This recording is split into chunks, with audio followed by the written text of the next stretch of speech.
সঙ্গে আয়াত নাযিল করে দিয়ে বললেন, ওমা আরসালনাকা ইল্লা রাহমাতাল লিল আলামিন। হে নবী, তাম পৃথিবীর জন্য, বিশ্ব মানবতার মুক্তির জন্য, এজন্যই তো আপনাকে রহমত করে পাঠিয়েছি। সুবহানাল্লাহ। আমার ভাইরা, ইসলামের দাওয়াত দেওয়ার কারণে নবীকে দান শহীদ করতে হয়েছে। কি বলে হয় নাই? উহুদের ময়দানে একজন বুড়ি মানুষ দৌড়ে যাচ্ছে, লোকজন বলছে, বুড়িমা কোথায় যাও, দৌড়াও কেন, কি হয়েছে? বলে উহুদে যাই। বলে উহুদে যা লাভ নাই, তোমার যে সন্তান এসেছিল সে সন্তান উহুদের ময়দানে শহীদ হয়ে গেছে। বুড়ি বললেন, কে শহীদ হয়েছে শুনতে চাই না, বলো আল্লাহর নবী কেমন আছে। আবার মহিলা দৌড়ালেন উহুদের দিকে, আর একজন বললেন, বুড়িমা দৌড়াও কেন, কি হয়েছে বলো। বলে উহুদে যাই। বলে উহুদে যে লাভ নাই, তোমার যে স্বামী এসেছিল উহুদের ময়দানে শহীদ হয়ে গেছে। বুড়ি বলে, কে শহীদ হয়েছে শুনতে চাই না, বলো আল্লাহর নবী কেমন আছে।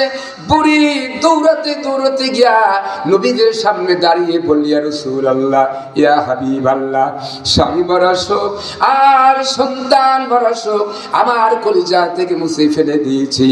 আপনি যে বিশ্ব নবী বেঁচে আছেন, এটাই তাম পৃথিবীর মানুষের জন্য সান্ত্বনা। আমার ভাইরা, এমনি করে দিন প্রচার করতে গিয়ে নবীজি রক্ত দিয়েছেন, দান মোবারক শহীদ করে দিয়েছেন, ধৈর্য ধারণ করেছেন, অধৈর্য হন নাই। হযরত ইউনূস আলাইহিস সালাম পানির ভিতরে পড়ে গেলেন, সাহায্য কামনা করলেন কার কাছে? আল্লাহর কাছে। হযরত ইউনূস আলাইহিস সালাম তাকে দেখলেন, মাছ গিলে ফেললেন, মাছের পেটের ভিতরে তাকালেন, কুল নাই, কিনারা নাই, জানালা দরজা কিছুই নাই, বের হওয়ার কোনো পথ নাই। হযরত ইউনূস আলাইহিস সালাম শুধু মাছের পেটের ভিতর থেকে এই দোয়া পড়লেন, পড়েন সবাই, লা ইলাহা ইল্লা আনতা সুবহানাকা ইন্নী কুনতু মিনাজ জালিমিন। দোয়া পড়লেন, পড়াও সারা আল্লাহ রাব্বুল আলামিনের কাছে খবর হয়ে গেছে।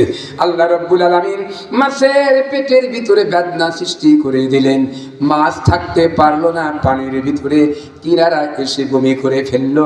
হযরত ইউনূস আলাইহিস সালাম মাছের পেটের ভিতর থেকে বেরিয়ে গেলেন। সুবহানাল্লাহ। হযরত ইউনূস আলাইহিস সালাম বিপদে পড়েও সাহায্য কামনা করলেন কার কাছে? হযরত ইব্রাহিম আলাইহিস সালামকে নমরুদ আগুন জ্বালায়া তেজ করে উত্তপ্ত করে আগুনের ভিতরে নিক্ষেপ করলেন।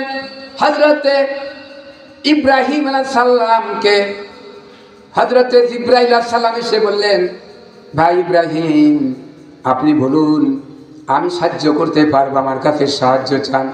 হযরত ইব্রাহিম আলাইহিস সালাম বললেন, আমি এমন কোন অন্ধ খোদার দাসত্ব গোলামি করি নাই যে আল্লাহ আমাকে সাহায্য করবে না। আমাকে আগুনের পরে যদি পোড়াইয়া শান্তি থাকেন, খুশি হন, একবার কেন 1000 বার আগুনে পোড়ানোর জন্য আমি রাজি আছি। আল্লাহ রাব্বুল আলামিন আয়াত নাযিল করে দিলে বলেন, কুলনা, পড়েন সবাই, কুলনা ইয়া নারু কুনি বারদাও ওয়া সালামান আলা ইব্রাহিম। এর আগুন ঠান্ডা হয়ে যা, ইব্রাহিমের একটি পশম পুড়তে পারবি না। আগুন কথা মানে কার? আল্লাহর হুকুম মানে। কেবলমাত্র মানুষ আমরা আল্লাহর হুকুম মানতে আমরা চাই না। এই যে মসজিদ আজান হচ্ছে, রাস্তা দিয়ে ঘুরতেছি, অবসরের সময় কাটাচ্ছি, শুয়ে আছি, মুয়াজ্জিন ডাকছে, আজান দে, কল্যাণের দিকে আসো, মঙ্গলের দিকে আসো, আমরা ভ্রুক্ষেপ করি না। জোরে বলে ঠিক কিনা? এই যে মসজিদের উন্নতি কল্পে মাহফিল, এই মসজিদের জন্য যদি আপনার নামাজ পড়েন, এসে এই মসজিদ সাক্ষী হয়ে যাবে হাসরের ময়দানে। মসজিদ আপনাদের নাজাতের জন্য সুপারিশ করবে। জোরে বলেন ঠিক কিনা? ভাইরা আমার, তাহলে আমরা আনুগত্য করবো কার? গোলামি। আর বিপদে আপদে মুসিবতে সাহায্য চাইবো কার কাছে? আল্লাহর কাছে। কোনো মেম্বারের কাছে না, কোনো কমিশনার না, কোনো এমপি মন্ত্রী না।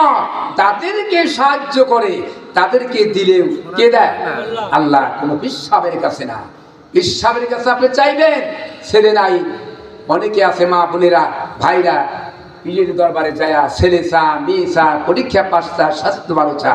আরে মিয়া, এই সাতটা যে কোনো সন্তান দিয়ে থাকে একমাত্র কে দিয়েছেন? অতএব যা চাওয়া যা প্রয়োজন আমরা চাবো কার কাছে? আল্লাহর কাছে। তা আমি বলতে নিয়েছিলাম যে এই জমিনকে বিছানা স্বরূপ, আকাশকে ছাদ স্বরূপ বানিয়েছে। এই জমিন থেকে আপনার সমুদ্রের লবণাক্ত পানিগুলি উত্থিত করে মেঘমালা পরিণত করে তার থেকে মিষ্টি পানির বৃষ্টি বর্ষায়া এই জমিন কুরবান করে ফসল ফলাইয়া কে খাওয়ালেন? আইলাহুম মা আল্লাহ বাল হুম কালিলাম মা তাযাক্কারুন। আল্লাহ বলে তোমরা কমই চিন্তা করো, একটু গভীরভাবে চিন্তা করো এগুলি কে করে। অনেকে বলেন আমাদের বৃষ্টি না হলে হবেটা কি? পুকুরের পানি আছে, খাল বিলের পানি সিঁচে সিঁচে আমরা আবাদ করব। কি করব? পুকুরের পানি, ডোবার পানি, খাল বিলের পানি সিঁচে আবাদ করব। বলা তো সহজ, কিন্তু পুকুরের পানি যদি আল্লাহ শুকায় দেয়, টিউবওয়েলের পানি যদি শুকায় দেয়, নদীর পানি যদি শুকায় দেয়, ক্ষমতা আছে? আল্লাহ পাক কোরআনে বলেন কুল আরাআইতুম ইন আসবাহা মাউকুম গৌরান ফামান ইয়াতিকুম বিমাইন মাইন।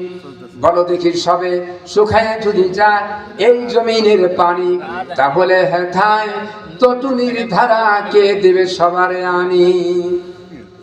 পুকুরের পানি যদি শুকায় যায়, খাল বিলের পানি যদি শুকায় যায়, নদ নদীর পানি যদি শুকায় যায়, তাহলে জমিনের পরতে পরতে যে পানি আছে তাহলে মরা গাঙ্গে আবার নতুন করে কে পানির বান ডেকে আনতে পারে? আল্লাহ ছাড়া পারবে? কেউ পারবে না। অতএব গোলামি হবে, আনুগত্য হবে, হুকুম মেনে চলতে হবে একমাত্র আল্লাহ।